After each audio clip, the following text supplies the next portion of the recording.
இன்றைக்கி நம்ம 5வது தசகத்தில் 5-6 ஸ்லோகங்களை பார்க்க போகிறோம். நமோ பகவதி வாசுதேவாய. தத்ராசௌ த்ரிகுணாத்மகோபி ச மகான் சத்வப்ரதான ஸ்வயம்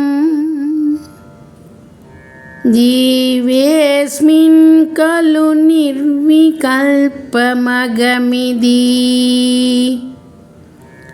உத்போத நிஷ்பாதக சக்ரேஸ்மின் சவகல்பபோதகமகன் தத்வம் மகான் கல்வசௌ சம்புஷ்டம் த்ரிகுணைஸ்தமோதி பகுலம்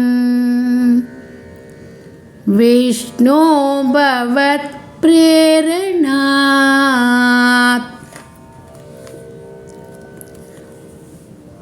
மகத் தத்துவத்திலிருந்து நான் என்ற அகங்காரம் உருவாகியது. இதைத்தான் 5வது ஸ்லோகத்தில் பட்டத்ரி விளக்கியிருக்கார். மகத் தத்துவம் சத்துவம், ரஜோ, தமோ குணங்கள் 3ஐயும் உள்ளடக்கியிருக்கு. சத்துவ குணம் இந்த ஜீவாத்மாவுக்கு அதிகமாகும்போது நான் என்ற அகங்காரம் உருவாகும். ஆனால் இந்த சரீரமே பகவான், எனவே பகவான் இல்லாமல் நான் இல்லை அப்படிங்கிற புரிதல் ஜீவாத்மாவுக்கு ஏற்படும். இதுதான் நிர்விகல்பகம் அப்படின்னு சொல்கிறா. எல்லாமே பகவான் என்ற உணர்வை ஏற்படுத்தும் சாத்விக அகங்காரம்தான் இது. அதே சமயம் தமோ குணம் அதிகமாகும் பொழுது நாம் செய்யும் எல்லா செயல்களும் இந்த சரீரம் செய்கிறது, நமக்கு மேலே எந்த சக்தியுமே இல்லை, நாம் தான் எல்லாத்தையும் செய்கிறோம் அப்படிங்கிற அகங்காரம் ஏற்படுறது.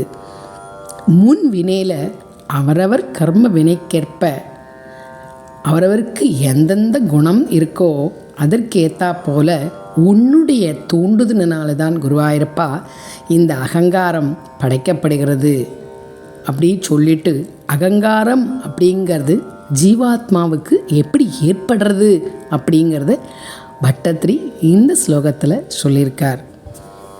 அடுத்து 6வது ஸ்லோகம். சோகம் த்ரிகுணக்ரமாத்ரிவிதத்தாம் ஆசாத்ய வைகாரிகோ பூயஸ்தைஜசதாமசாயிதி பவன் ஆத்யேன சத்வாத்மனா தேவானிந்திரியமானினோ கிருததிஷா வாதார்க்கபாஷ்யஸ்வினோ பக்னீந்திராச்யுதமித்ரகான் விதுவிதி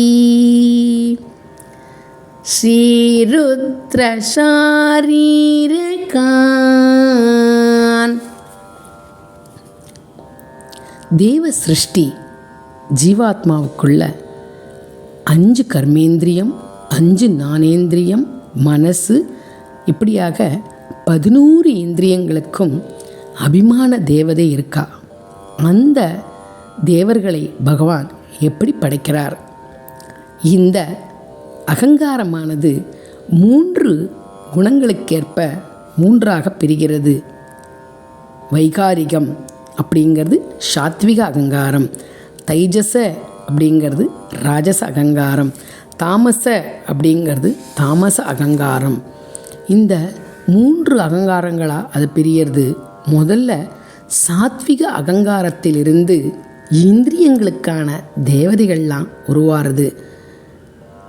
நம்மளுடைய ஒவ்வொரு இந்திரியங்களுக்கும் ஒரு தேவதை இருக்குது. கேட்பதற்கான தேவதை திக் தேவதை. நம்ம எல்லா பொருளையும் தொடரோம், அதுக்குண்டான தேவதை வாயு தேவதை. தொடு உணர்ச்சிக்கு ஏற்படுத்துறதுக்கான தேவதை தான் வாயு தேவதை. பார்ப்பதற்கு அதிபதியான தேவதை சூரியன். சுவைக்கு அபிமானமான தேவதை வருணன்.